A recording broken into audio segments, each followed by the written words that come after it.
great big old Type 10 Defender that I've been working on. Since the last broadcast, I upgraded the star drive a little bit, so now I can jump about 31 light years unloaded, which is nice. And I was going to show you a couple other things. I noticed last last time it was pretty much kind of an overview of the whole game. I just sort of rambled there a bit. But anyway, I was going to show you something else kind of neat on here. On these ship services when you're at a station. I'm at an ultra high-tech facility right now.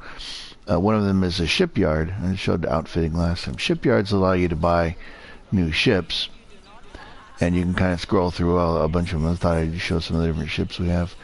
Also, on these ones where you have a stored ship, you can have a ship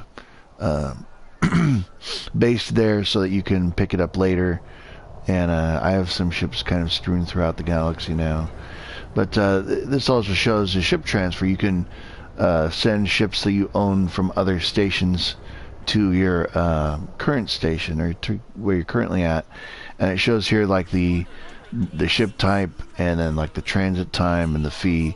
So like for the JB Hickok here, that's in Rhea. That's sort of like my home system. It would take 19 minutes of game time, real time, to get here, and it would cost me 156K in credits. And that's if I wanted to move. That's my like exploration ship, kind of deep space exploration thing, named after Wild Bill Hickok, or James Butler Hickok was his real name. He was an Army scout, and so I figured that was fitting for an exploration ship to have a scout's name. And it was gunfighter and too. Lawman. The Imperial Eagle, this is just an old, just a little fighter I picked up, just kind of on a lark, just to see what it could do. It's literally just a fighter, and it doesn't do much else. It's got a very slow star drive. I think I built it up as best I can, but it doesn't really kick butt all that much. You can see there in the little hologram of it, there's kind of a back door there, as opposed to the back door on the one on my ship, which is, the size of a building. This is literally like the smallest ship I have. It's just a little fighter, and it has like a little cockpit in the front instead of this giant, like, bridge command room like I have on the Aki here. Excuse me. The Python, this is the Stardust Wanderer. That's the one at Sol. That's my kind of big workhorse ship. It's actually a really good ship. I'm very pleased with it. It's had you can see for the ship transfer, the bigger the ship is, the more money it costs to transfer it. But it's a great ship. It's an all-around nice little workhorse. I've used it for mining and ship-to-ship, dogfights. And as a freighter, it's not bad. It can carry, I think, around 200 tons of cargo if I've got that configuration properly. I can use it for passenger stuff too, but why use that for a passenger ship when you can use the Beluga, which is a lovely gleaming white passenger liner of a ship, has portholes all down the side and great big domed glass windows along the top of it, so it would look like I guess you were standing on, like a cruise ship or something like that. It's a great big old cow of a ship, but it's beautiful and it works well. Now see right now, it costs 900-some thousand credits to move, because it's fined. I have a fine for, I don't know, bumping into another ship or something that I picked up.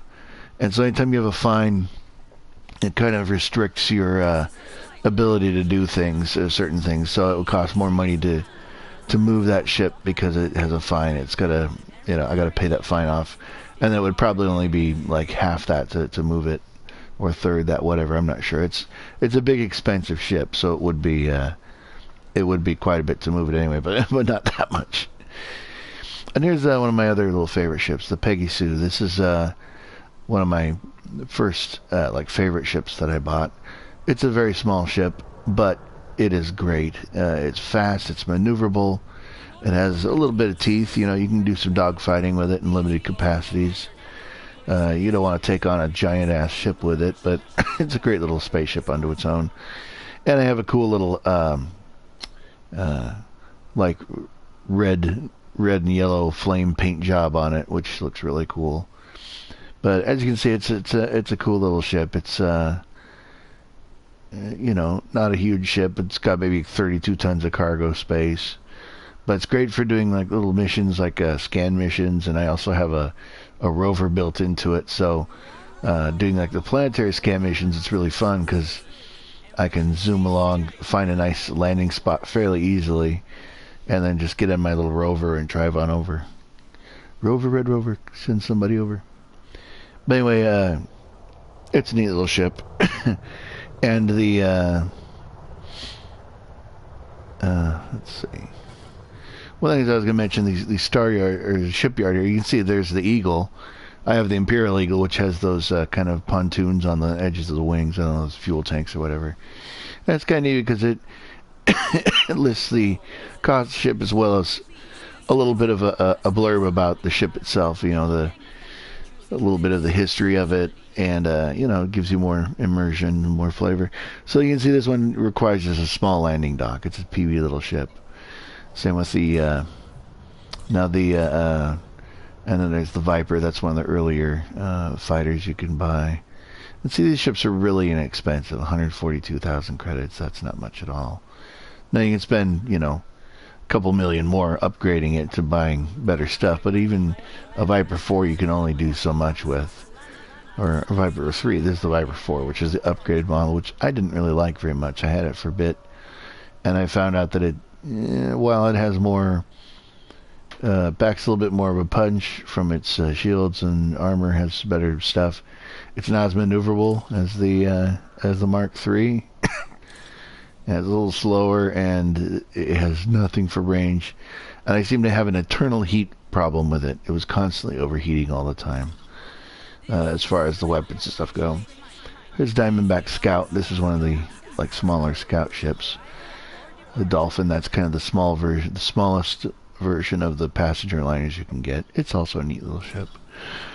The Diamondback Explorer is a built-up version of the previous Scout, and you can see it's got an extended hull and everything. And it's kind of neat. That has a neat thing where when you land, the engines on the sides, you can see as it's turning around there, the two side engines on the left and right actually kind of rotate down, so they're at an angle, so it looks kind of like a VTOL or something when it's landing and taking off. I've been meaning to get one of those ships, but since I have the larger ASP, I haven't really bothered to get one of those yet, but I'll probably do that at some point. So here's the ASP Scout, which is the junior version of the ASP Explorer, which is the one I have.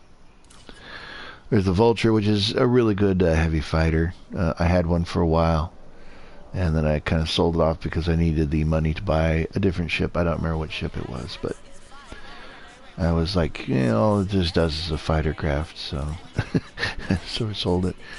And then there's like some of these other ones. Some of these ships, like the Federal Dropship, if you're with in the Federation, and you are building up your rank with that, you can buy like this dropship, and then there are higher versions of the dropship, like a gunship and an assault ship, I think is the highest one. Those are bigger and better versions of, you know, the original craft, with more weapons and more guns and you know, shields and things and armor. But one of the things that's kind of cool is you need to build up your ranks within the Federation to be able to buy the larger ones. So it's a more prestigious thing, like, oh, here comes a gunship versus the little, you know, dropship, which is the first one. You need to be like a lieutenant or something in the Navy to get that. So, but that's supposedly an official like Navy ship.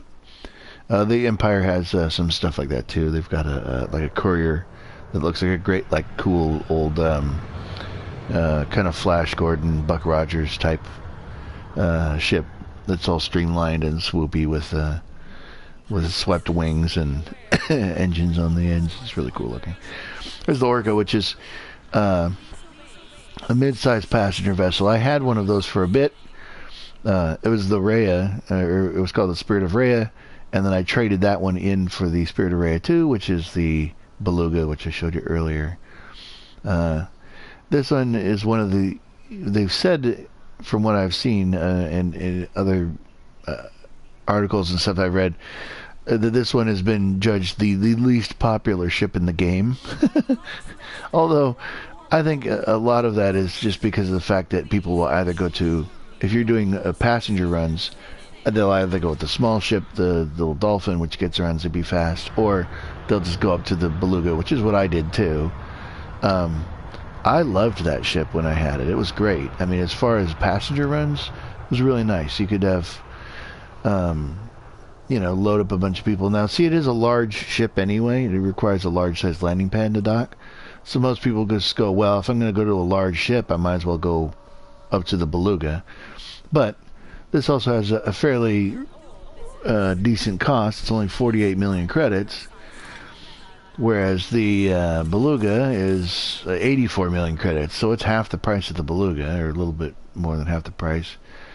And so, it was a perfect ship to trade in to upgrade to the Beluga liner. So I have no problems with the ship at all. It's just that it's a mid-range ship, whereas the other one is the bigger, better one. So here's a Fer-de-Lance. This is kind of an interesting ship. It's pretty much designed to be really good for fighters. Or being a fighter, it only requires a medium pad. But it looks cool. It is a really cool looking ship. It's got these neat swept engines in the back. You see there's like kind of 2 engines on each side, and they're swept down, and it's really sexy looking. It's got swoopy fins, and it looks all aerodynamic and sharp. And it's got a huge weapon mount, which is like a class 4 weapon, which most of the ships don't even carry those. And it's pretty good, but for some reason when I was using this ship, I didn't feel like it had enough teeth to it. Even so, maybe I just wasn't using the right weapons or whatever, but I don't know. It's a beautiful ship, and it does its thing well, but the other thing that I was kind of bummed about is my frameshift drive. Even with the highest end frameshift drive, it was very slow. It can only go like 15 or 18 light years in a jump, which is kind of, I like to have faster ships so I can go farther and do more different types of missions. Plus, there's not much in the way of extra cargo space on this ship. So it's kind of like, well, if you want to go out and blow up ships, that's a great ship to do it with, because it's got those big guns. But if you want to do anything else, it's kind of limited. I don't know. The Python, that's, my ship that I have there. The Anaconda, this is the one I want to get. This is like considered to be like the kind of like the big the ship that you want to get throughout the game. Now there is also a larger ship than this, which is called the, what's the Federation? Oh, it's a Corvette. Federation, or the Federation Corvette, which is bigger, kind of a bigger, beefier version of this with guns galore and all kinds of. It costs like something like 256 million credits. This one's already enough at 146. I've got like 51 million right now, so I got a ways to go on that. But a lot of the missions will pay you big money later on. But as you can see, that's a nice big burly ship. It's got lots of cargo, lots of guns, lots of armor. You can beef it up to really be fast ship. Pretty good cargo capacity. It's like 114 tons standard before you start building it up. And it's a great all-around workhorse. This is like the super improved version of the Python. And the Python's a great ship, but it's only 56 million, whereas this one's 3 times that cost. But the nice thing is that this one's kind of like a good end game type ship. So this is the one that most of the pilots will be gearing up to buy at some point in their career here. Anyway, you can see all the internal stuff there. Has fairly good cargo racks. And of course, the internals are pretty beefy. An 8E power plant, an 8-size power plant is huge. They're very rare to find, but if you get that up to 8A, it probably produces something like, 35 megawatts, 40 megawatts, something huge like that. It's an awesome power plant. And the thrusters and power distributor and all that says that that's a very powerful ship as far as being able to do things. The 6 frame shift drive is okay. I think the frame shift drive on my ship I think is a 7, because it just needs that to be able to move that much mass. Let's check it out. Pardon me when I cough for a moment.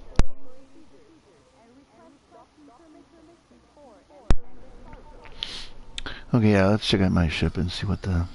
I can't remember what the frame shift drive... Yeah, it's 7.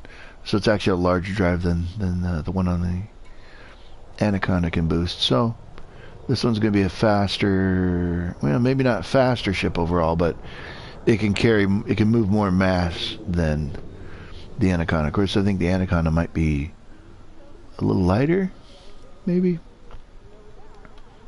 Anyway, the Anaconda is awesome. But be that as it may, here's all my stuff. Everything's fixed. So, that's what I was talking about. I was going to do a schedule some ground missions, which I did this one where I picked up some landmines. I don't know what they need landmines for, but nice to see that 1,400 years from now they're still using landmines. But anyway, but as it may.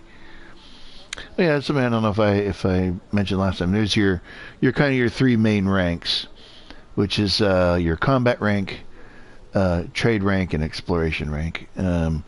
Those all start off at, like, something like pathetic or like, harmless, and then go up to different things. Now, I'm only competent after playing this game for months and months, and that's just because I don't engage in combat all that often.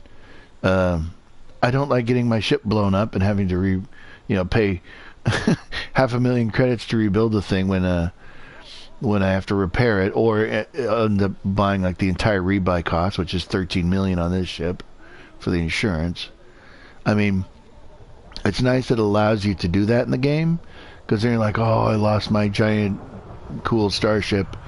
However, I don't want to lose 13 million out of the hard-earned 51 million I have, just to rebuild my ship and replace it. Although it's kind of cool seeing your ship get destroyed too. There's always that. But I'd rather see the other guy's ship go down in flames than mine. Also, Tycoon is a pretty high rank. You can see by the symbols on the sides of the ship, or the little icons there. The smaller symbols start off with like just a couple little wings, and then they get bigger and bigger wings and crazier little doodads all added on there. Yeah, see the CQC rank there down there. That's kind of like player versus player. I don't play that in this game because I know there's going to be somebody out there with a bigger, better ship than mine, and I don't need some 12-year-old kid poning me and laughing at me. Anyhow, Explorer rank is also fairly high because I've been around the galaxy a few times, and once those little percentages get up to the next percent, you get up to the next rank of that. Now, Elite is the top rank in any of the settings, and that's kind of what you're trying to shoot for.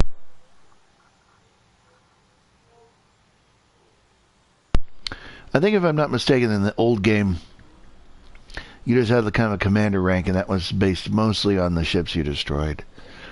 And you just, elite rank once you're there, that was that. But you can see over here on the left, these are the different, at this current station I'm at, these are the different factions that are there, and my influence with them and everything. I don't really have much influence here because I just got to this station. This is the first time I've ever been here. But one of the things that's kind of neat is you can also see, there's your finance, you can see that. I don't know, that cargo insurance, I've never seen that be anything higher than 0. I wonder if that's something that later on they might put into the game, where it's like if you're carrying a load of cargo, like say if my ship blows up, I can repair for that 13 million credits. I can repair my entire ship and all of the modules with all the modifications I've put into them, which is very cool. Because the mods take a long time, and they take quite a few resources and everything to put in. But it's kind of nice if you can just rebuy the thing. But also here's like it shows like your ship, all the stuff, your shield health. I have like 519 shield strength, and the different resistances to things. It's not very resistant to lasers, but it's got good kinetic, like ballistic weapons and explosion weapons like missiles.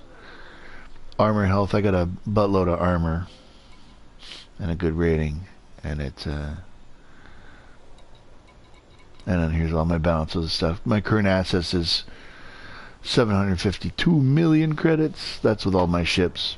So you can see I have 472 that million spent on ships, and the outfitting has cost me 714 million.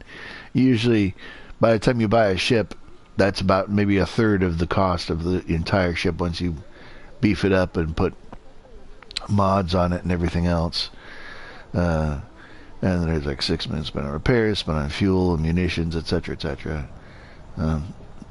40 insurance claims, which means I've died 40 times in the game. I've spent 125 million of my hard-earned credits on reclaiming destroyed ships. It also doesn't help when you have a big ship like this. It's 13 million bucks to replace, versus like 53,000 credits if it blows up. Like, oh, that's much nicer. So that's why sometimes if I'm going on a dangerous mission, I'll just bring the Peggy Sue with me. It's like, it's a lot cheaper to replace that thing than... No, and it also shows your combat stuff. My bounties claimed and combat bonds, this sort of thing. Ooh, 22 assassinations I've made done. Ooh, made almost 5 million credits off assassinations. Fun. Those are usually missions. They say, hey, go out and blow up Pirate Lord, what's-his-face, and you go out there and blow them up and they give you money. Crime. I've gained no notoriety in the game. I'm not sure how you gain notoriety, but I'm sure it's by getting lots of bounties on you, multiple levels of bounties placed upon your head at any time. These ones are all the little fines I've gotten. Usually you get the fines by doing something innocuous, like bumping into another ship coming out of a starport, or knocking into the starport.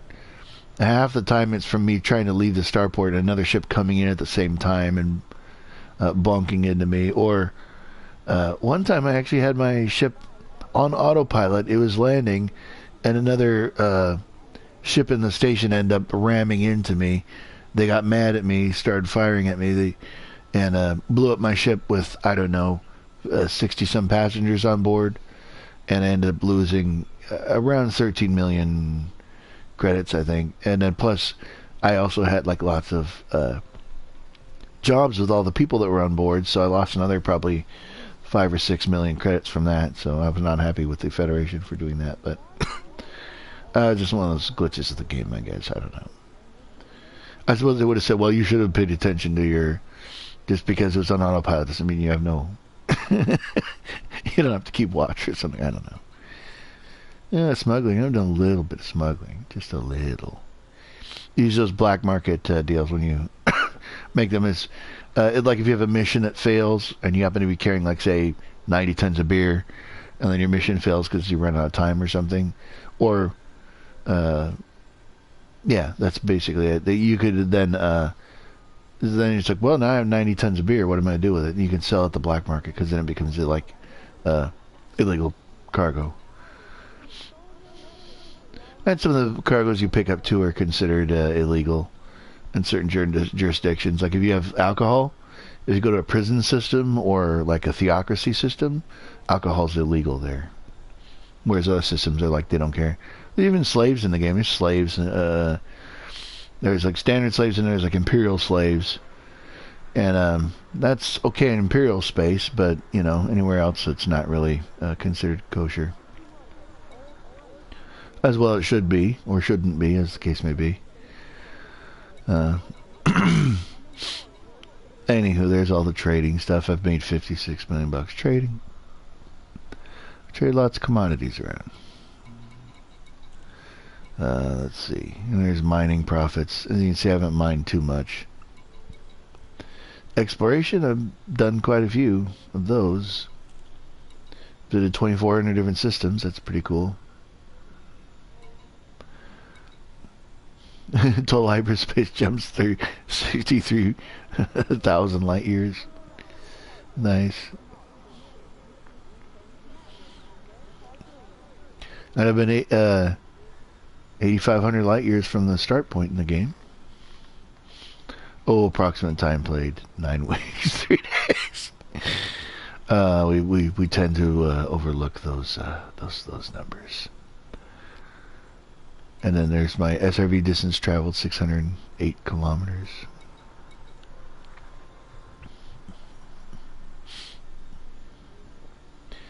And there's all your missions and things, missions, tourists, freedom fighters.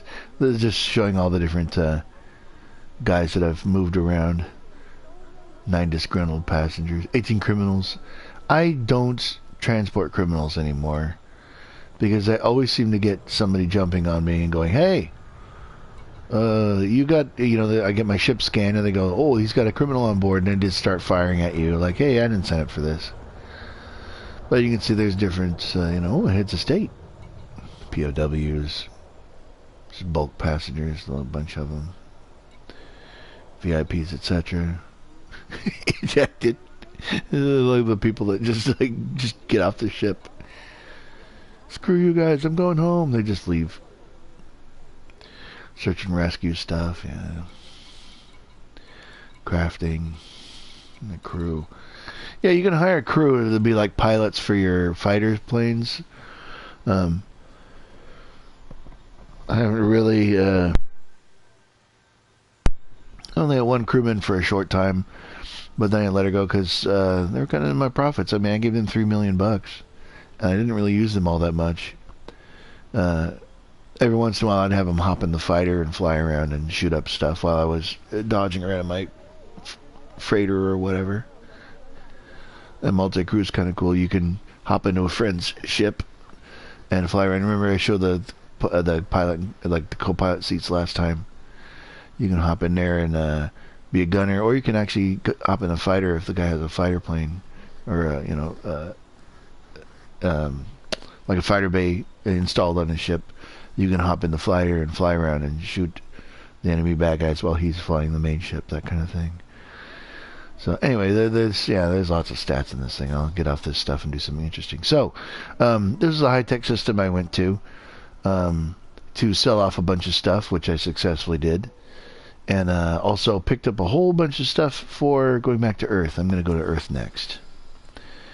And so I picked up a whole bunch of medical scanner equipment or something that, because the space station that I like to call home there, the Abraham Lincoln, is like a service station. So I assume there's lots of hospitals and things there. So let's go to it. This is a high-tech station, the way it looks on the inside.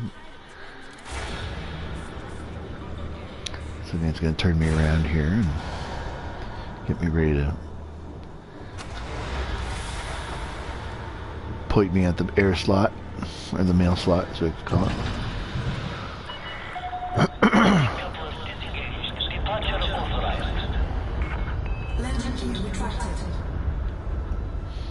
Goes a keel back. The ship, rather. I want you to stay under 100 meters per second in the starport or nearby. Usually once I'm clear of the starport, I just gun it.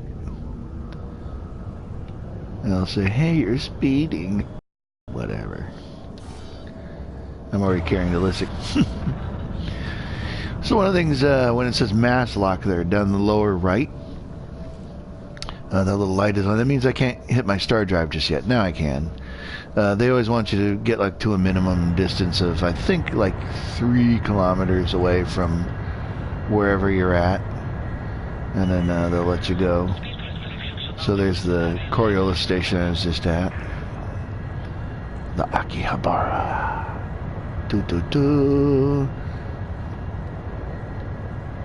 Let's get rid of this here.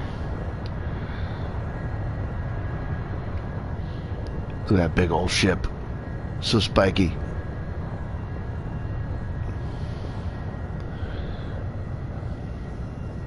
And here's the planet that I'm around. This is Anderton or something, I think the planet's called.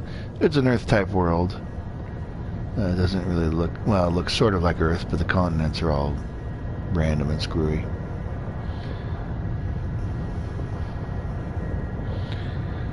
Anywho, let's... oh! I was going to show you the... When you engage the frame shift drive, it looks kind of cool. Get a good view of the top here. And here's how this would look if you were kicking the star drive.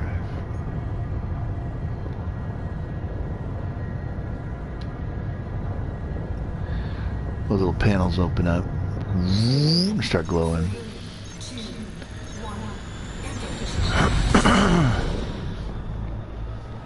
So I'm using the local frame shift drive. I need to actually align with the target, which right now is not showing up.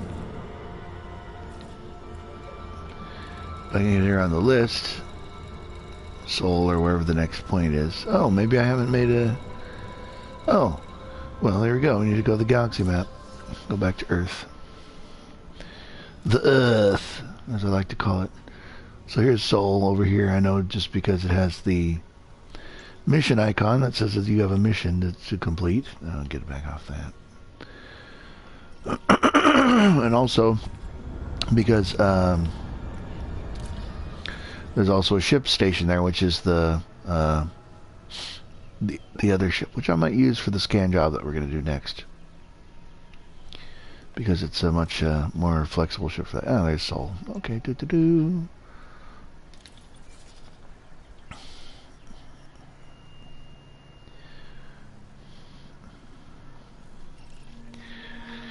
Yeah, so there's Sol system, there's the different stations, there's Abraham Lincoln. I'm going to go there, because that's where my other ship is.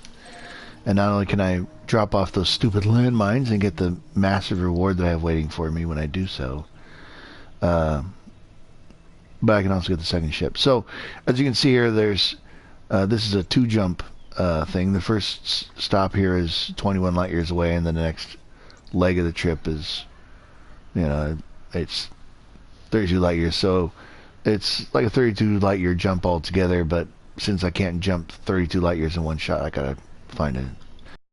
And anytime you go through your through light speed, it's always oops.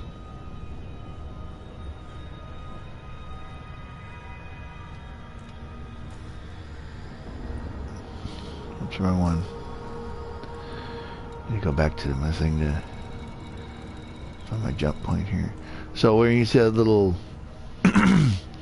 dot to dot sort of thing, that shows you that's your next step there. In fact, I can just hit engage. So now obviously I need to line up with the setting or the direction that I'm doing. Now I can charge my star drive in the meantime while I'm doing this, which is not a big deal. Now sometimes your heat levels, depending on where you're at, I'm only at 60% heat when my star drive is just taken over.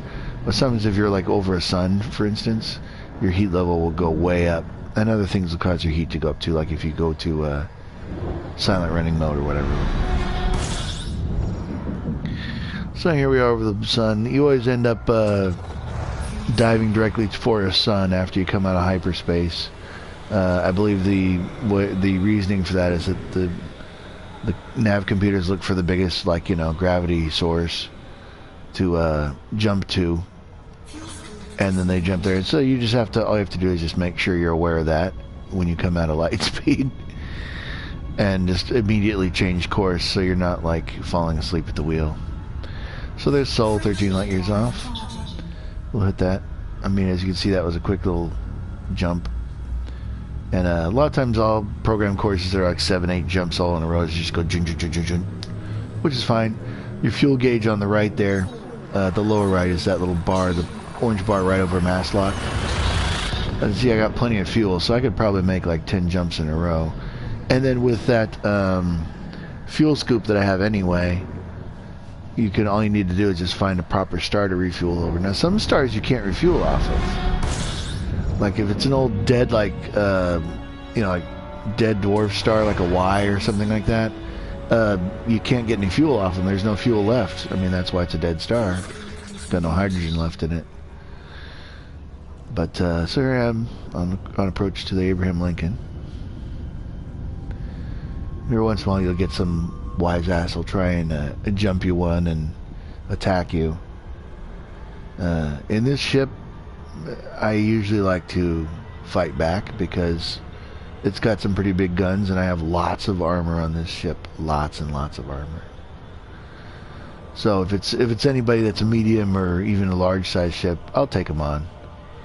Anacondas, I'm not going to go after an anaconda unless I've got one myself or something, because just those guns, they tear you to pieces. I think I just overshot this a bit. That's okay. Shoom, there's the moon. Whee! Anyway, so yeah, this is... Well, there's Uranus way off there. And Kadar, that's one of the other bodies. So there's Jupiter way off in the distance. And Europa with its ice geysers. Neptune.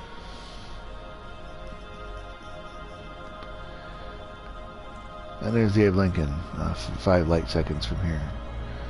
So yeah, just came in about 1.5 million meters away, or kilometers away. Just want to slow down, but now that I can take my time to turn around and come back, no problem. Pardon me, I was pulling a little piece of wire out of the headset there.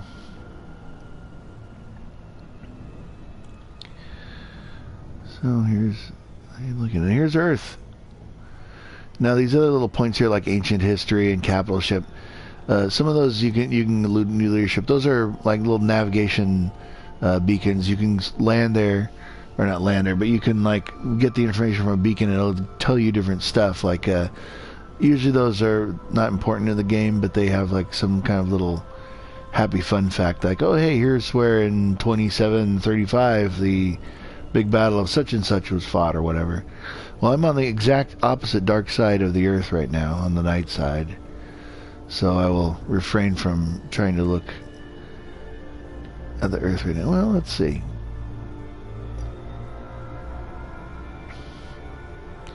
I can cruise over to the light side here so we can see where we're at. So we can find a continent that we know that we can recognize. It actually looks pretty cool. That's the other thing. This game has some amazing, like, vistas, depending on where you're at. That looks like... Oh, that's Africa right there. Cool. Let me shut down a sec here. Mama Africa. Let's see.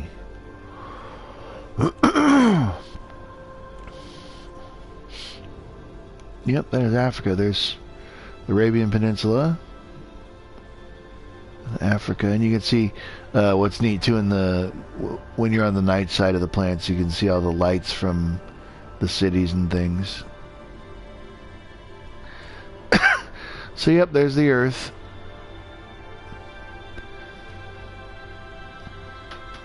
And you can see bits of Europe up there. Anyway, that's pretty. That's where we all came from. Now it's funny, in this game you have to actually have a special permit to go to the Earth system, or to Sol. And I learned that fairly early on in the game. But it was funny as I was putting around and doing this stuff, and I'd already been to several hundred systems already, and some of them I'd found like systems with like 4 Earth-like planets in them, that kind of thing. And I said I think I have the true spacer thought, because the first time I came to Sol, I was like, oh, it's gonna be this cool thing, like seeing the birthplace of humanity, and I got here and I was like, it's just another planet, sort of. Yeah, I thought just like a true spacer. It's just another planet. I've been to 1,500 different planets. They all are pretty much the same. But since then, I've gotten a little more nostalgic about it and said, maybe I should build up my stuff around Earth. I mean, it is the capital of the Federation after all, so...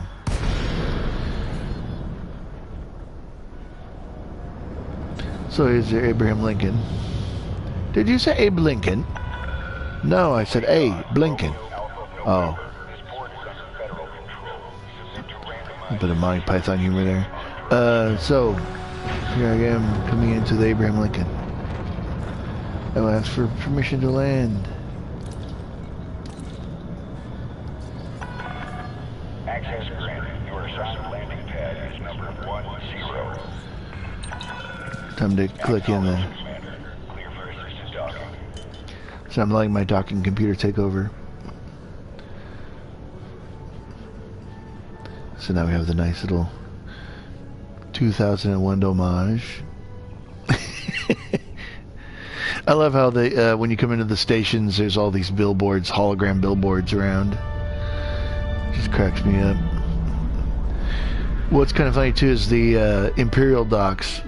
All the stations look pretty much the same, except for the insides. They'll be based on the economy of the station at the time. So like, if you go into like say a refinery system, there'll be like kind of like, oh, it looks like all these forges and, you know, red refineries and everything all blazing away. Agricultural stations will look like kind of green on the inside and have that. There's tourist ones that look real nice. It's like all these parks and statues and things, but anyway. Oh, I will. In fact, here's how I'll enjoy my visits. I'll go to the mission board. I'll go to the services first and sell off the bazillions of tons of technology I just brought with me. My medical diagnostic equipment, which I bought at 2,400 credits, and I'm selling at 33 for a profit of 918 apiece. Which brings us to the grand total of 393,000 credits. Yay! So that was a 1.4 million transaction, which gave me a, 400 million credit, or 400,000 credit. That's where you make your money, kids, right there, just like that. It helps to have a ship like mine too that also carries 400 tons of cargo. Most of the ships, even like the Anaconda there, the base one only carries like 100 something. So, that's a drop in the bucket. I've always liked, in space games where you can trade stuff, I always like getting just the biggest, fattest cargo holds that I can get, and then just buying just a ton of stuff and bringing it to another station to sell it. I just find that works fairly well. So, I'm going to refuel my ship here, and turn in my landmines, so I quit getting fined every time I go to a station. They go, hey, you have landmines on board. That's a $3,000 charge. Thanks. And not only did I get this mission done, this was a land-based one that I had to go and get the mines. I also defeated 3 different guys that were coming after me as a side project to this whole mission, and they ended up giving me an extra 650,000 credits. So this is going to be worth like $1 million once I turn it in. Gee, I feel like $1 million. Yep, 1.1 million. Thank you. So that makes them very happy, which in effect makes me happy. And now see, these guys, these factions, they're all pegged. I'm allies with like Federal Congress and Mother Gaia and these guys, because I've been doing lots of missions for them, and so now I've got a nice juicy pick of missions throughout all of these supplies here, which I'm not going to bother with right now because I already have a scan mission that I want to do, and so let me go ahead and do that. What I'm going to do is actually switch over to my other ship, so you get to see the Stardust Wanderer in all of its glory. So it's stored right here at Sol. So I can go storage options. As you can see, it's not as fast as my freighter. It has a higher top speed for sublight space, but the range is much less on this ship. It only goes 16 at a putt. It has more shields, but way less armor. And it's just a smaller ship. It's 200 some cargo, so I have half the cargo space. But I have some pretty good guns on here, and It's got some goodies on here.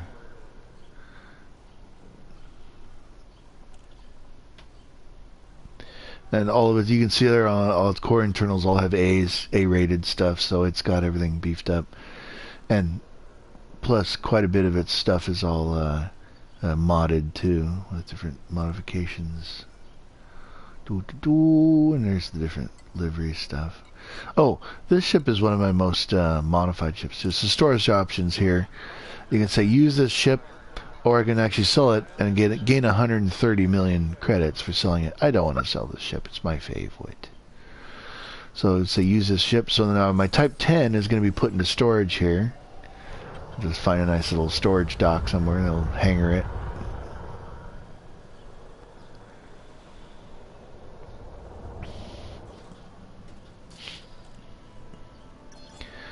And so now I'm switched over to the Stellar Wanderer. So this is a medium-sized pad.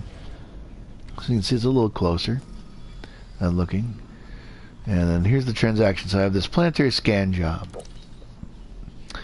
So there's this point of interest in Ross 47. I need to go there first. Then I have to find where the thing is landed, or where this point of interest is. And then I need to then deliver that back to Procyon. And that reward is going to be 1.2 million credits. Usually when you scan a system like that, they get a little bit touchy with you, and you get like use like a trespassing fine, and they get you get a bounty on your head. That's where you need to go and get that cleared later. But you know, I'll get a bounty in a system I don't visit very often for 1.2 million credits. I've had some scan jobs that are even more, pay more. They pay like 2.5 or whatever. I used to do scans a lot, not so much right now, because the way they changed the kind of the crime and punishment system around is a little different now. So I try not to do too much illegal type stuff or things that give me fines, because that sometimes you can run into some pretty bad trouble with that. So this is only 19 light years away. I can make it in 2 jumps with this ship, I think. Or maybe just 1. I think it's just 1, because I'm not carrying any cargo. And as you can see, I don't know where... I don't even know where it is right now. The target I have to find. I have to actually go to Ross 47 first, and then scan the system, and then it says, oh, it's over on, B, or A3. And then I have to go and land on that. It's not going to be on that planet, because those are all unlandable planets. It's probably going to be on one of these moons that are listed here. Yep, it's going to be on a moon, not on one of these planets. These are all like weird, what are these, ice planets? Yeah, ice worlds. So these don't have the ability to land on them as such. The ones that have the circles around, like I said from the last broadcast, you can land on those.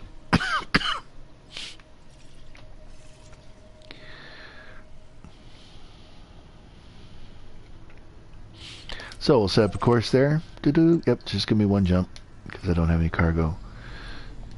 So I took this ship also because not only is it a cheaper ship if something fails and I have some sort of catastrophic accident, which will be hilarious, I suppose, during this time that I'm doing this. Broadcasting is like, oh, here's the part where my ship dies, and I spend 13 million credits. This ship has a much lower insurance cost. Let me see here. Yay. So I'm back up in the surface. Let's see. Yeah, so insurance, the rebuy cost is only 7 million on this one. Well, it's not that much. Well, I mean, it's cheaper, but not by leagues.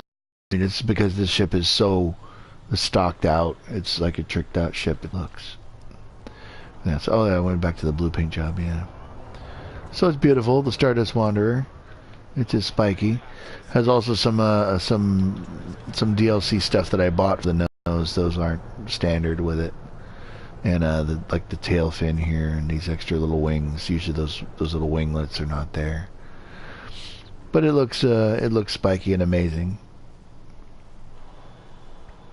Yeah, it's a medium-sized ship, so it's much smaller than the giant freighter that I'm using. But it's a very good ship. It's one of my favorites. Mostly because I've done a lot of missions with it. What's kind of cool too is like some of these ships, like this one, you can see on on the front landing gear there. You can see there's a little ladder, or like stairs, little steps leading up into the ship, kind of like the old, like the Millennium Falcon has the little loading ramp. So that little loading ramp is built, or the passenger ramp there is built right into the landing gear. So when the landing gear come down, it's ready to go. Yeah, this ship looks so sleek. Angle. So you can see there I'm in the cockpit. The cockpit's still pretty big on this ship, but it's nowhere near like that giant, control room I have on the other one. But yeah, so it's looking pretty sexy here. Let's take her out for a spin, see what she do. Launch. You'll notice when I'm turning around and stuff on this ship too, it's much more maneuverable. Because it has like a third of the tonnage of the other one, so it's nowhere near as large. And it's also a medium-sized ship too. It's not a big wonker like the other one.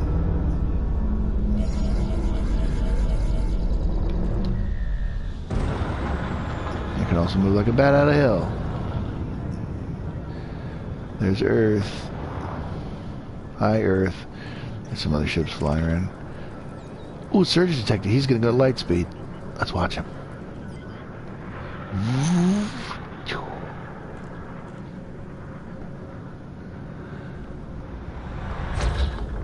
Oh, that's so cool. I'm a nerd. I love those kind of details. The contrails going off. It reminds you of the Back to the Future with the contrails is going off into... Yeah, that's pretty cool. Anywho, let's head off to... Was it Ross 47 there? Do our little scan job. Oh, and as you can see too, the cockpit looks slightly different. Whereas the other one, it was like a big glass bubble, and you can actually look down under your feet. This is got a solid floor. I'm not in a big glass bubble. It's like a cockpit, like on a plane or something. And you can see I'm sitting off on the left-hand side here. That spar there off to the right is, kind of like the mid reinforcement on the windshield. So see, now it's saying, hey, the little incoming message saying, yeah, there's something in this system. Planetary scan job. It's the whoops. There you go. So they say, hey, some of our equipment in the system seems to be malfunctioning. Located and then run a diagnostics, etc. I'll do that. In fact, here goes the scan right now. Do-do-do-do-do-do-do.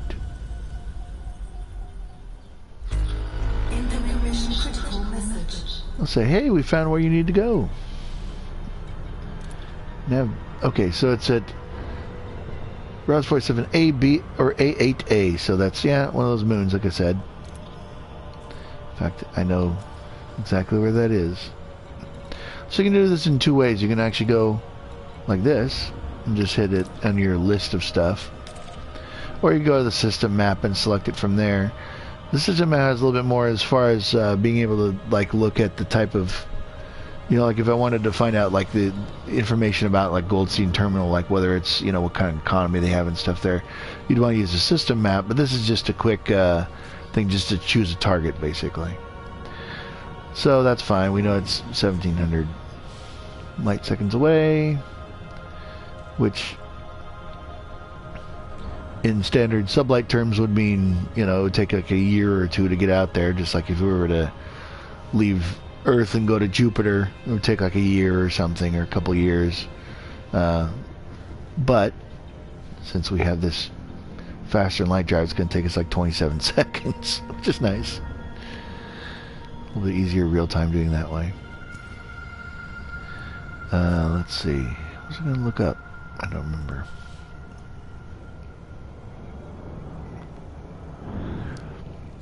So I don't overshoot the system. I'm gonna slow down to about half speed.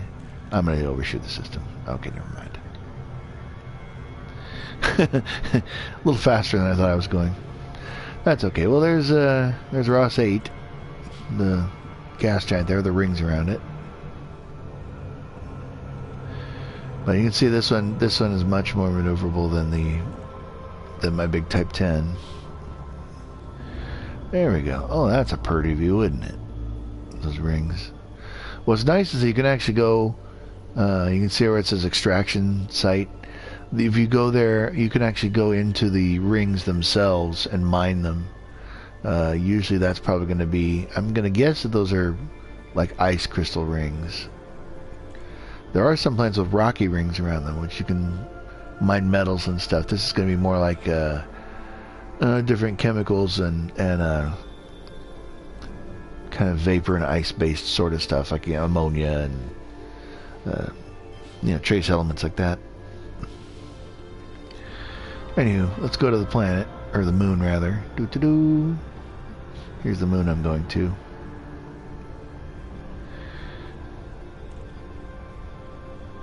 I'll slow down a little more. Usually approaching the moon at like 2 pips on the throttle is pretty good. So you don't go overshooting it like crazy. Let's look over there at the planet. Oh, that looks so cool.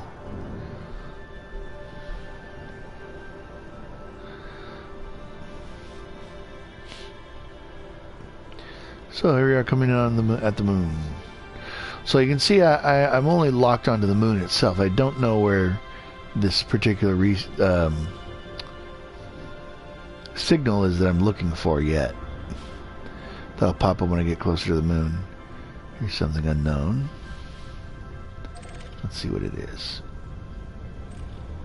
Oh, convoy. Okay. Don't want to mess with that.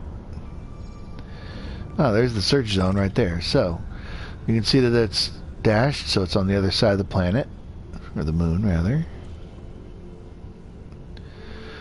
And then you see up on the left, I can still see at the left in the lower left corner there, it says 2 million, 1.8 million meters. So I can still keep a track of where it's at, and of course the white dot shows where it's going to be. But I don't want to dive in too quick because it'll screw things up. Usually you want to come in at like at best a 45-degree angle, because if you're coming at a real like straight down kind of angle, usually it screws up your gliding and all that other stuff too. And you don't want to like leave your star drive or your frame shift drive too early, because then that screws things up also. You go super slow.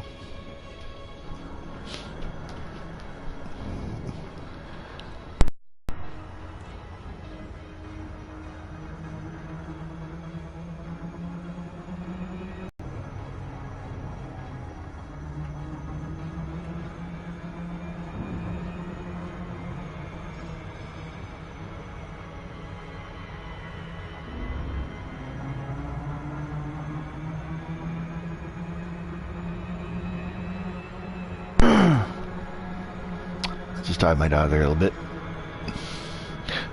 So here's our outpost, still 300 kilometers away. Oh, okay, that's fine. So I'm not going at super high speed right now. I'm still going at 2,500 meters a second, but it's slowing down greatly because I just aborted the thing because I left the blue. So I actually want to re-engage the frame shift drive again, because moving along at slow speeds like that, that's not going to get me anywhere. So now when it says align with trajectory, that means that like I need to go basically straight up from the planet to get to use my star drive again, or my frame shift drive, which is okay in this case because I'm awful low. I was only like 27 kilometers off the surface of the planet. This way I can go a little faster. You can see I'm actually going away from the thing, but that's just because I'm gaining altitude, that's all. And so now I can kind of level out a little bit more. Now that I'm a little higher up. and I can start going back towards the surface again. See, now I'm at 200 some. Oh, I think I just overshot my little target. It's probably going to kill my star drive here, but we'll see. I'm actually doing a loop right now. I just flipped over into the loop. There's my outpost. Awesome. So, that's exactly what I want. So here I am. I'm not in a glide anymore, so I don't have to worry about that. But now I have the thing I can positively see where it is. I'm not like, you know, going over the edge of the thing, you know, the horizon to try and find this thing. It's now right up in front of me.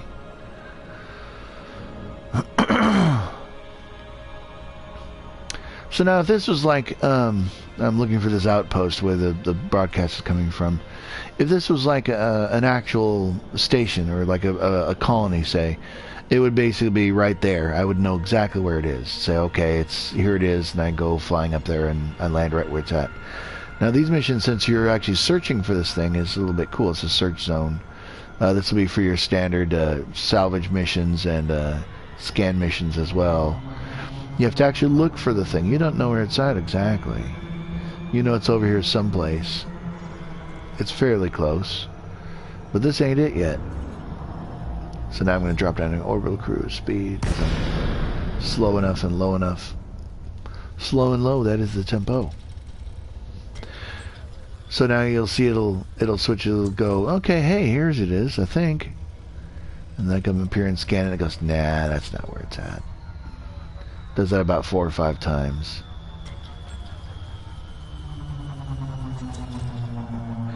And so now my glide is done, but now I'm close enough to it to where it's not going to be an issue. And you can see this one goes up to like 405 on a boost instead of like 240 something like my other ship does. So it's much more maneuverable in the first place, and scans, or excuse me, rather, it moves quicker. So I can find these outposts easier.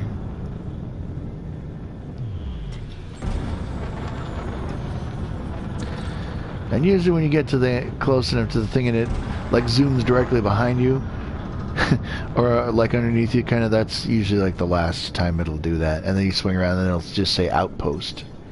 And I can say, aha, there's the outpost. Cool. And we'll see what I'm so glad I'm on the bright side of the planet too. Because a lot of times you're searching for these things in the dark and that's no fun. So, I bet that's the last time around. You gotta watch the gravity on these planets too, because I've had them where like it's a high G world, and if you do a maneuver like that, you just fall like a rock planet. And I actually lost a ship that one time, like that. Isn't that cool looking? There we are cruising over the surface of an alien moon, and there's a big old planet in the background. Everything is so cool. There's some kind of, oh, those are some other planets or something in the distance. Something local nearby.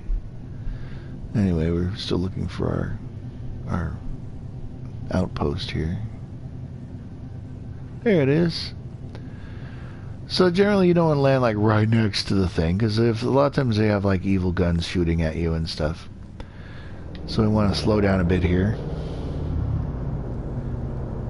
I want to lower my landing gear, which you can see me deploying my gear. There we go.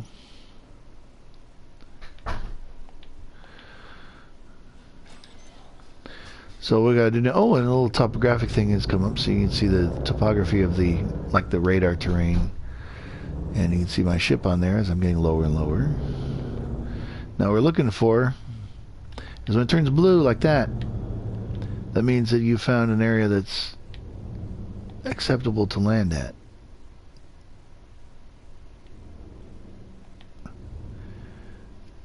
And I know I just passed one, so it's right there. There you go. Okay, cool. So it says alignment okay there on the thing. Now I can just drop straight down.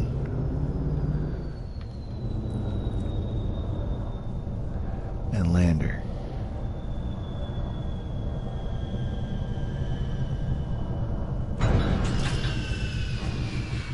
Cool. I'll take a peek at her while I'm outside. Doo-doo-doo. So here I am landed on an alien planet. Yay. And there's my little lift there, or my, what do you call it? Just the loading ramp, onboarding ramp. So now what I'm going to do is go to this panel, which is the, whoops, wrong one. I just did something. Oh, I turned on my lights. Oh yeah, see there's landing lights. Oh, I'll turn those on. That's always a nice beacon to look and see your lights. Oh, I'm coming back to the thing from the post. So here's what I want to do. I want to go ahead and go to roll panel, choose my scarab, and then hit deploy. A lightweight all-terrain service vehicle. See, I'm hoping that in the future expansions that they make like different sizes of vehicles. So like say, oh, I have like, instead of a little scarab like this is just, you know, a little buggy, maybe I have like a hover tank or, you know, some kind of thing like that, or a walker or something that I can deploy. So there's different types of vehicles. So here I am, I'm now moving out of here into from the cargo bay. So usually they drop me off facing backwards on the ship. You can see that's where the loading dock is. There's our landing gear with the loading ramp.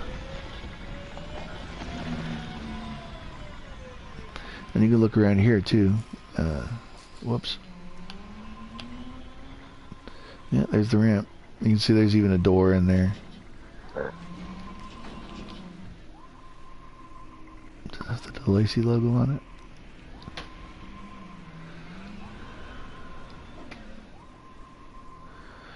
Anyway, there's the... You get the idea. Anyhow. Let's go back to our mission here. So, I know that the mission was... Where was it? Oh, it was about over here, because it was straight ahead from where I landed. It's over this ridge here, too. I think, yeah, there it is. The lights. Sometimes at night it's kind of easier to do the missions for finding the base, because you always have on the outpost, there's always got, like, you know, street lights and stuff.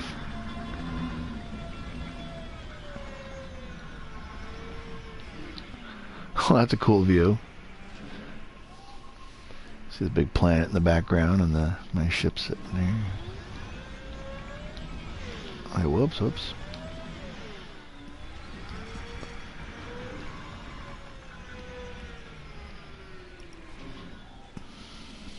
Okay.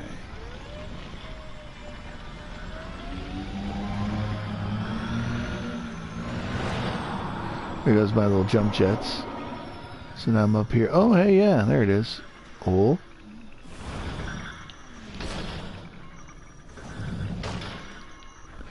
You generally don't want to like run into rocks like that. That's bad for you.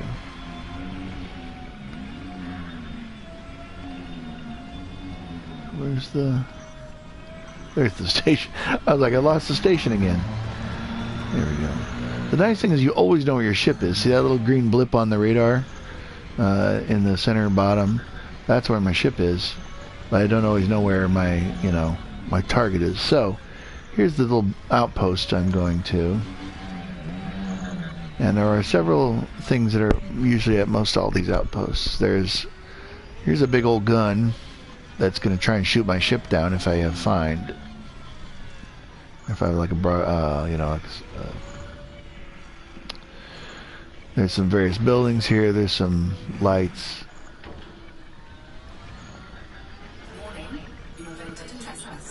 Uh-oh. And then there's the data point. That's what I need to scan to get that. Oh, and there's these little guys too. Skimmers. I'm going to engage my little turret.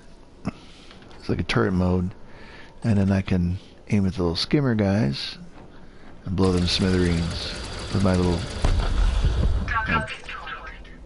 guns on the thing.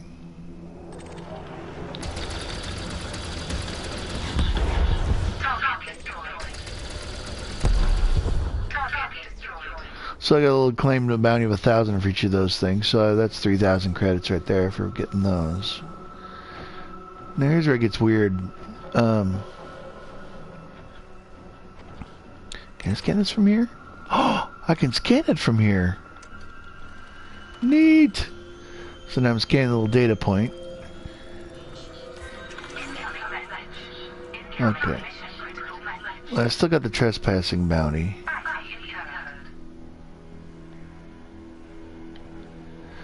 But I got some of the little codes, or the... Huh, okay, that's kind of interesting. So I didn't have to, like, actually breach the perimeter of the base to get my thing scanned. So none of the guys are shooting at me yet. Now that one turret there, the big one, this one, that'll try and shoot at my ship when I leave. But that's only if it has line of sight to me, so I can pretty much scoot out of there before it gets me. There's a smaller turret too over there that is shooting at me. That's the one that can shoot at me at my SRV and blow up my SRV before I get back. But I have shields and stuff, and now it's out of range, so it can't do nothing. Oh boy. Low limited to gravity. Oh no. The ship does bounce around a lot, kind of unpredictably because of the microgravity. So like with that little jump I went off that ridge, it's like boing, a big giant, you know, jump. That's why sometimes it's easier just to use your little thrusters and boost yourself up. And kind of jump over stuff with that. Sometimes there'll also be, for the different missions, especially the salvage missions, there'll be all these canisters that you can actually pick up. And the canisters allow you to, well, they're just cargo. So it's like, oh, look, here's a ton of bio-waste, or here's a ton of, you know, computer components or whatever. And you pick those up and bring them back to your ship and get, you know, bounty for them. That's kind of neat. So, I believe, if I'm not mistaken, that is the mission. So now we need to turn it in. So now we board ship. So now I'll fold everything up. Bzzzt. The wheels fold all up. A nice little compact little cube.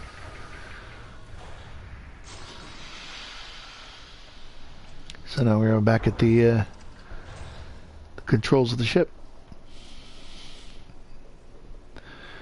Now I'm wanted. I'm a wanted man. See in the lower right says wanted. It's kind of fuzzy, but it does say wanted. It's because of the glow. So now I need to. Yeah, see, there goes that ship, or the thing firing at me.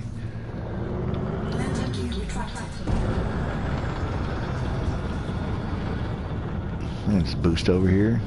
Can't hit me now.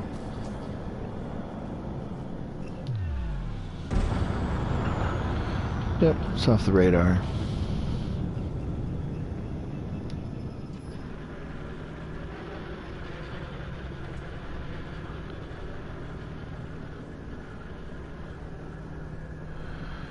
So that looks pretty cool. Whee! Yeah, like the ship has all kinds of lights all over it. The little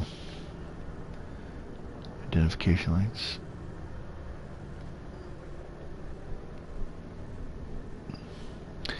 Well, nice little details in this game too. I think they just added this in. They had it on some of the ships, but a lot of the ships now, like on your paint job, you'll have a percentage for your paint job.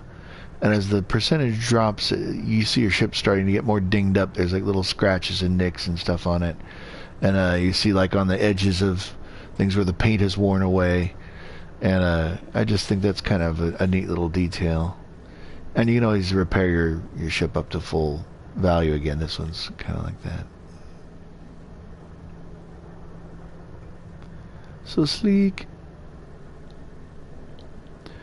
So yeah, this is a nice sleek ship, not like the big old bulky freighter I was driving. But that big old bulky freighter also carries a ton of cargo. I like all these little things, you know, maintenance hatches and stuff. Do not step.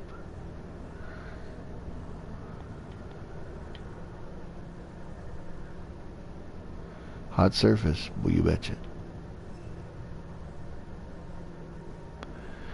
You know, really the great point about right here, where this little thing is, see where the little dots on it, that's kind of the nose of the ship, and these little extensions were added on as part of a DLC pack that I bought.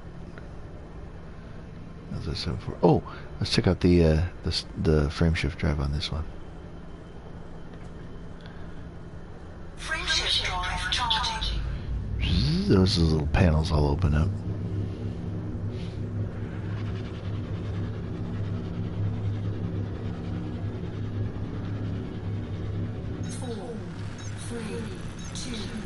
Cool.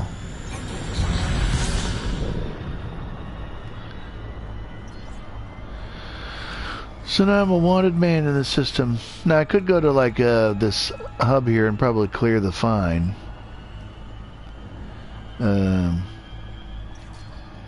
Although since it is officially a bounty, I'm not sure if I can clear that.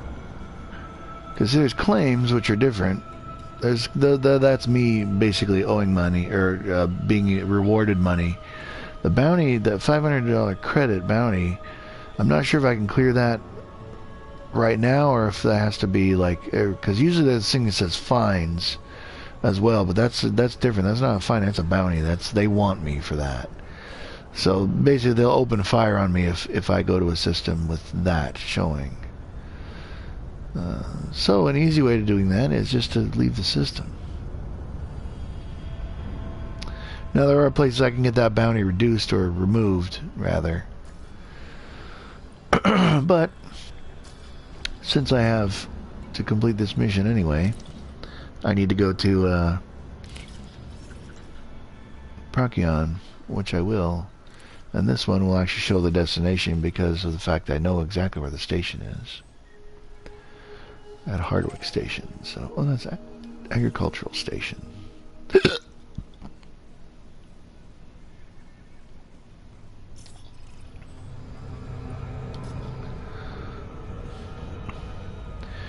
I believe the bounties at some point will actually reduce themselves to a fine, or they become like an inactive bounty, and then like you can pay it off, but they won't like open fire on you.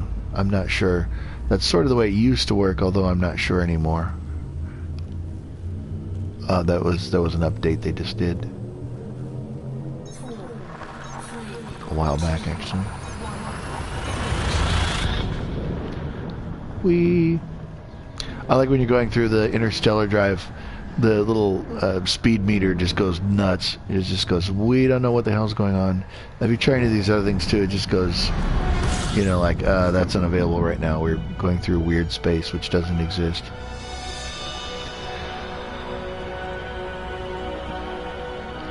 There's Hardwick Station. Only 10,000 light seconds away. So that's a bit of a hike still. There's one system, if you go to Alpha Centauri, there's a neighboring star, Proxima Centauri, which is like 0.22 light years away. It's literally like millions of light seconds away. And you can't use your star drive to get to it. The only way you can get to it is through using your frameshift drive. And it takes literally like an hour of game time to reach that system. There's actually there's like a mission, like apparently there's like a collector's mug in the lore of the game. There's like a mug that pilots get that's kind of like a bragging right, saying, yeah, I made the run out to whatever the name, Hutton Depot or whatever it is.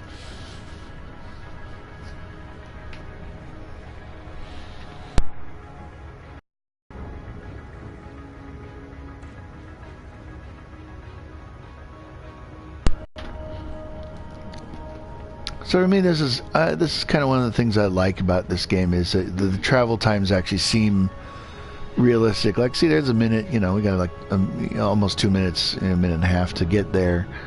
You know, I played other space games where it's like you just, you know, you can see, like, say from like Earth, if you're in the solar system, like you see Earth, and then like Jupiter is like right over there, and you could see both of them as large objects. It's like, that's not the way it works. I mean, you can't see Jupiter like the size of half the sky from Earth. You know, it just this is much more believable to me. This seems like an actual realistic setting, because again, here's a star system where we've got this one, or Procyon B here. There's an A and B star, and you can see all the different things. It's easier to see the system by the system map. And what's kind of nice, when you do have travel time, you can look at this stuff. Like I can figure out my next course if I want, or read up on stuff for the systems, or like that kind of thing. There's a heavy metal world. What's this one? High metal, yep. But you can see these. Yeah, here's like 4 Earth-type worlds that are there. And that one's been terraformed, as well as that one, I believe, yeah. All terraformed. These must have been earlier colonies, because they've all got big stations around them. So, and then you can see where you're going there. By the way, yeah, here's the parent star here, Procyon, class F. And here's the little white dwarf that we're around. Oh, that's right, it's a white dwarf. So this one has that weird little boost thing that I told you about, where you can go super fast. And that just ate up most of my travel time, too. Very nice. In fact, I'll go to the white dwarf, because it's cool. Those look neat. So there's the sun. Here's a whole little solar system around this one little planet. But you can see where it says slow down. These are very dangerous stars. You don't want to mess with them, generally. You can go through these little flumes off the... Or, no, not these ones, but see those little plumes coming up from the top and bottom of it? Those are like little gas jets. Now, if you can fly through there, you can actually charge up your frameshift drive, so that you can go like super speed. So like I could like double or triple my speed. However, it's kind of, you get real buffeted around and stuff.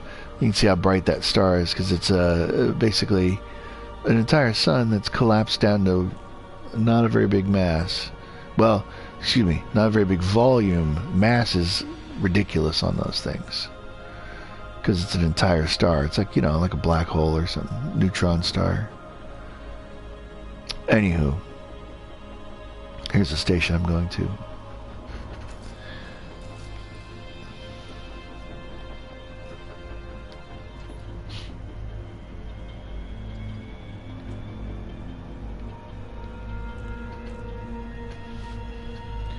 So pretty, this game.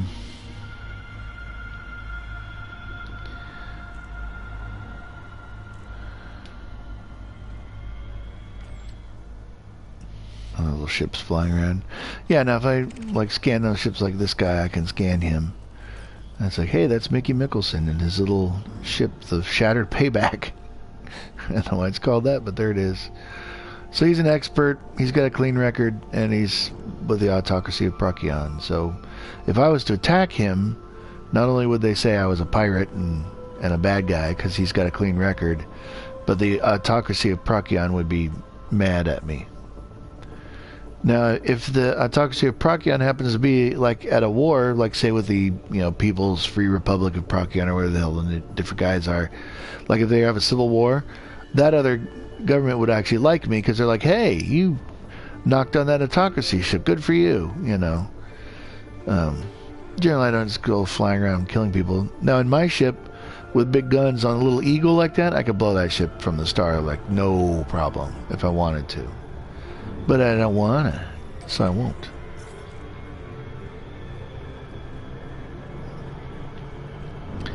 So it's probably going to be 5, which I'm now going to fly way past because I sped up way too quick. Which is okay, because I have to come back to the station anyway. So, and you can see, like I said, this ship much more maneuverable than my freighter.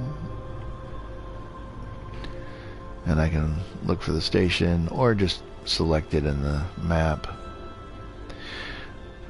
There's those rings I was talking about in the first one, where it gives like the orbital rings, so you get an idea of what the orbits are. Now that flat one's the orbit. These other ones are just sort of like distance, kind of showing how far away or whatever you are from it. I can just go Hardwick Station, please, thank you. Lock destination. So now that'll show up as my destination now. A little orange ring around it. and a distance meter and all that stuff. So I'll be there in no time.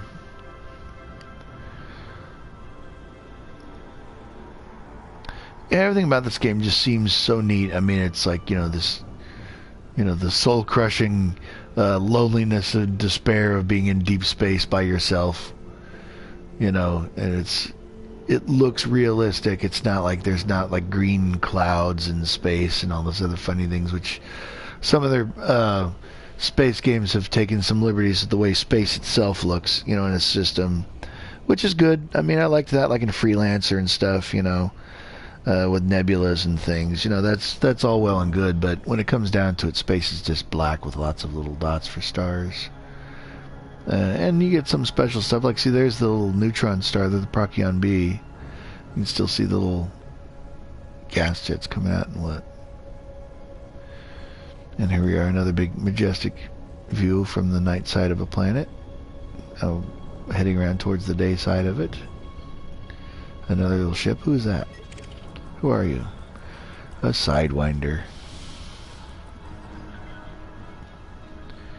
The Green Party of Groombridge. So yeah, see, there's on the planet there, you can see the what do you call it, like the lights on the colony.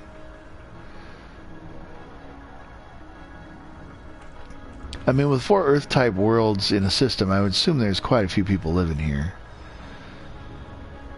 As far as that goes, and Procyon is a very close neighbor to Earth. It's only, I don't know, 10, 12 light years away.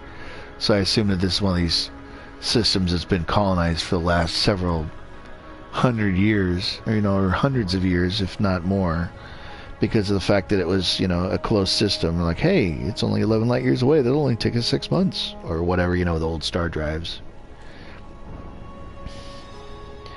Apparently the current star drive they have, the frameshift drive, was developed from the bad guy alien race right now, the Thargoids. Apparently they found some Thargoid ruined ships or something that allowed them to kind of reverse engineer it and say, oh, hey, this is much better than the old crappy star drives we used to have.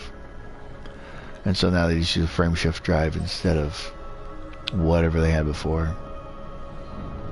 So here's our station. You can see there it's approaching the little blue, those little needles, the top one distance. Once it gets to the blue, I can hit the triangle to kick me out of star drive, or my frameshift drive, and I'll go back to normal space.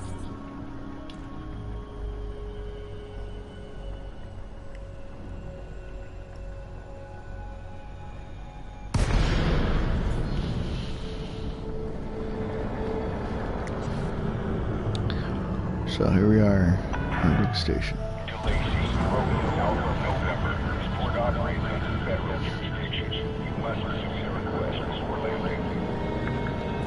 Oh, I will.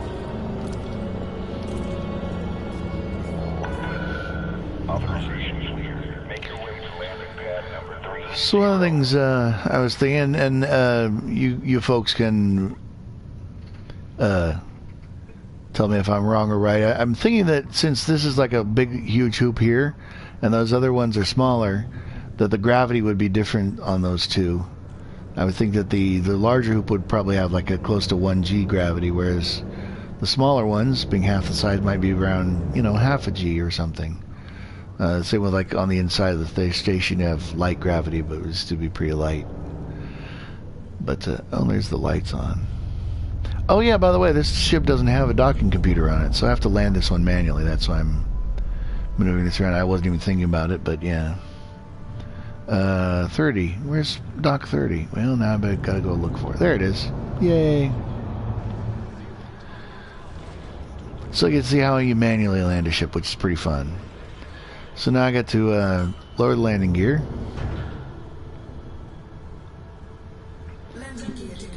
There you go, thanks. I was wondering when she was going to tell me that. So now I have to kind of angle in. There's my pad that I'm coming to. And what's kind of neat is you can use, once you get close enough, it'll switch over to the to this little deal. So this basically shows you once it turns blue, you know you're good. Now if you're slick, you basically just cruise in and go and land and not have to stop or anything. But That's fine. These just drop straight down and I'm good. Turn off my headlights. Don't need them. So this, Landing operations complete. Securing ship. You may have seen reports of disease outbreak on your Galmo feed, Commander. oh. No cause for alarm just yet, but be careful. Oh, so there might be there's probably an upcoming outbreak or whatever on this station. And that'll affect certain things you'll see in just a sec here. They have random, yeah, see where it says faction state outbreak. So she says the control of the station says, good morning, sorry for the inconvenience, but there's a reported outbreak from aboard the station. That'll affect the prices of things sometimes, like, so the price of medicine will be higher. So now if I was smart, I could go to another planet and go, hey, let's get a bunch of medicine and bring it here. You know, being a savvy trader that I am, I could do that. But I'll go to the mission board first here. So we did our little mission with our scan job, and let's see. Standing by.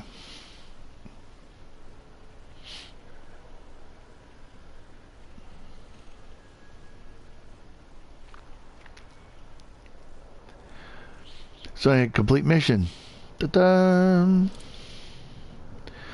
1.2 million credits. Yay. That's what I like about scan missions. They pay like a buttload of money. They don't take too long. And I don't have to worry about having a big ship with lots of cargo or anything like that. They're pretty straightforward and they pay out like just a buttload. But, so yeah, that's nice. So now I have all these other extra missions I can do. And see, since I'm allied with these guys, you know, Procyon Incorporated, they give me all these great missions. Look at this stuff. Oh man, these are good. Look at this. Destination Procyon. I'm in Procyon. So all they want me to do is bring this over to Cormac Hub, which is like next door. And I get 300,000 credits for that. I'll accept that. That's awesome. But that was most of my cargo space, I think. Oh, darn it. There were some other ones that disappeared too just now. See, here's like these ones I can donate $1 million to prevent a medical emergency. Now, in the big scheme of things, it sounds all nice and altruistic, and I'd get... What would I get from that? I'd say I'd get some reputation and influence. But see, I'm already at the top reputation with them, with those influence with those guys, so I don't really need to do that right now, even though it'd be a nice guy thing to do. So, you know, what I should have done is taken that one. Which I think this one is like the 400,000 one. I think this is to Procyon as well. No, it's in a different system. Maybe it was this one. Oh, see, I could have gotten that one and gotten like 491. I thought I could fit both. But then again, that's because this is not the larger ship. But then sometimes that blocks some of your options, because a lot of these really good hot cargo runs you can only do with a medium or smaller, because they go to like the little outposts instead of the great big, you know, starports. Anyway, I'm gonna make $300,000 from going next door and saying, hello, knock knock, do you have a bowl of sugar?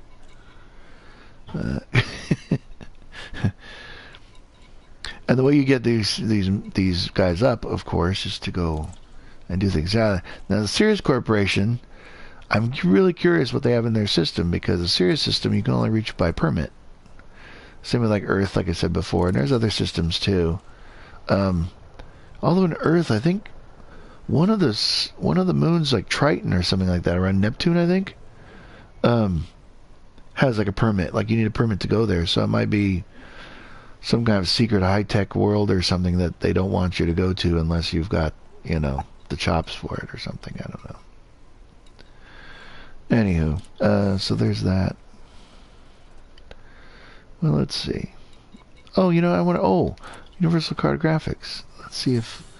Now, I did scan some of their systems. I went out to this high-tech world. Yeah, so I got some money. It's $4,900. Not a big deal, but...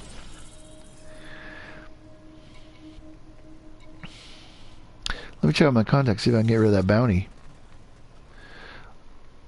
Nope, I guess not. And these other ones I have here too. See, I have like this claim for, I need to go to the Empire for that.